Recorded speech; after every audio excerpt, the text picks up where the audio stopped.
Pour supporter ces nations africaines qui sont amies du Cameroun.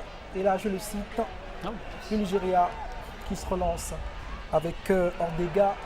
Ordega qui a été intercepté. Là, au passage, le Mali se relance vers l'avant. On sollicite là sur le flanc gauche Tangara, malheureusement absent de son poste. Ça va profiter vite fait à Osinachi. Revenir soutenir la défense. A lot of lateral passes for the Nigerians. Kili là en duel. Elle essaie de tenir malgré l'adversité, toujours bousculé. Qui dit qu'il est chippé, qui a été chippé le ballon. C'était Paradis qui est revenu à la rescousse, pas pour longtemps. Nigeria se relance à nouveau. On a tenté de trouver à nouveau là sur le couloir gauche. On essaie de trouver Ayinde.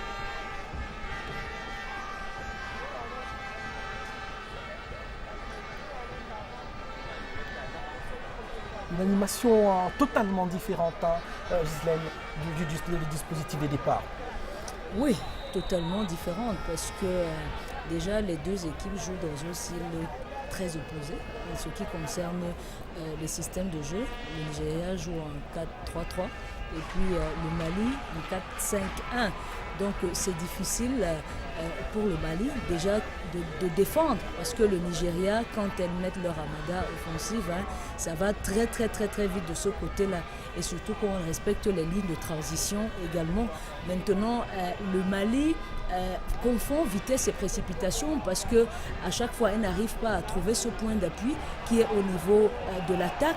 Mais je pense que si elles parviennent à mettre des bons ballons, des ballons en profondeur où il y aura cette explosivité de l'avant-centre, je crois que systématiquement, elle va aller peut-être droit au but et il y aura peut-être quelque chose à se mettre sous la dent. They find it difficult to do that because they are playing one attacker and one attacker against four. It becomes very difficult for the one attacker to make any difference because they want to preserve their defense. Il y a une seule point justement et c'est Ushishi qui joue à ce poste-là, mais une animation offensive plutôt complète avec les jeux de couloir effectifs.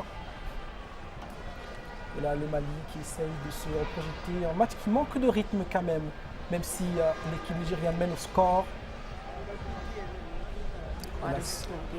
Et là, c'est la capitaine Rita qui a toujours partenaire, une occasion dangereuse là, une belle parade de la gardienne Samake. Cette détente, ça aurait été danger au Nigeria, c'est pas terminé. Et c'est en corner pour achever cette action. Un nouveau corner pour l'équipe nigérienne. On regarde là la parade de Samake.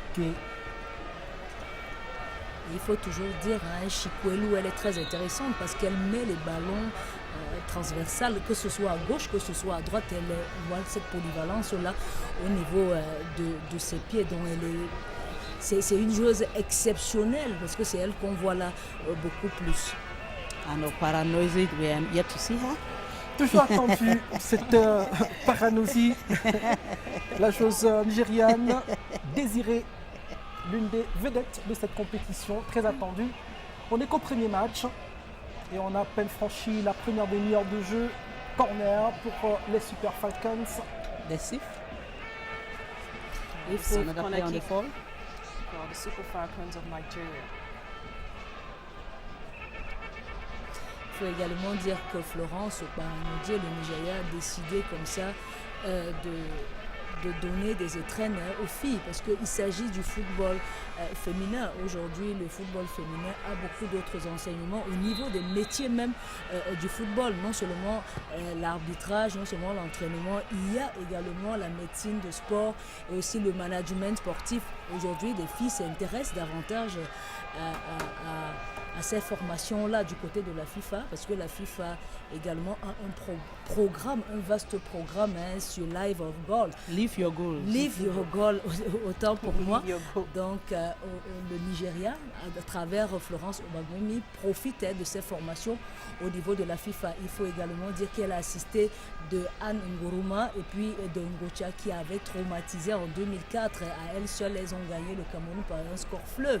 Elle a traumatisé du côté gauche Belem Goto. J'espère que Belem Goto n'a pas ce bon souvenir encore de Ngocha. Donc moi, je pense que c'est de bon augure pour ce football féminin au niveau de la base. Donc on leur donne des unités d'enseignement et aujourd'hui, elles doivent transmettre. Et puis, il faut dire également que Obakmemi, c'est une spécialiste technicienne des fondamentaux, des méandres et des soubassements.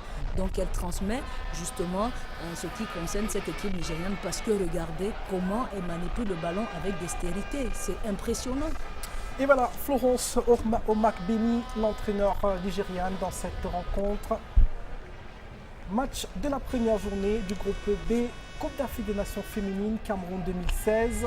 Ce sont les Super Falcons qui mènent au score alors qu'il restait 10 minutes environ avant la fin de la première période. Relance malienne là va très vite partie et c'est vite contrôlé par les joueuses nigérianes. Le terrain évidemment là avec Aïndé qui est revenu soutenir et puis on va jouer en retrait jusqu'à Osinachi. Et ballon intercepté par l'équipe malienne. Elle était bien partie là, Tangara, mais prise en sandwich par le duo défensif nigérian. C'est donc un ballon de dégagement pour les Super Falcons. L'équipe du Nigeria qui, je le disais, a 9 joueuses du championnat local dans l'effectif des 21 qui sont représentées à cette compétition. Le reste sont des professionnels. Elles évoluent à divers niveaux, dans les championnats européens, asiatiques, américains aussi. On a vu là une jauge de Trabzonspor tout à l'heure. Esther Sunday, Nigeria à nouveau. Mais la muraille défensive malienne est là, bien en place, véloce, regroupée, et elle se relance. Et là maintenant c'est bien reparti là pour l'attaque nigériane. Et c'est Fetsikili qui a changé de côté, non c'est Ordega, Francesca la buteuse. Elle a réussi quand même à obtenir, bon, elle n'a pas pu obtenir le corner, ça va être un ballon de dégagement et 6 mètres. Alors qu'on voit là l'entraîneur malien Ali Elkebic. Oh, goalkeeper present.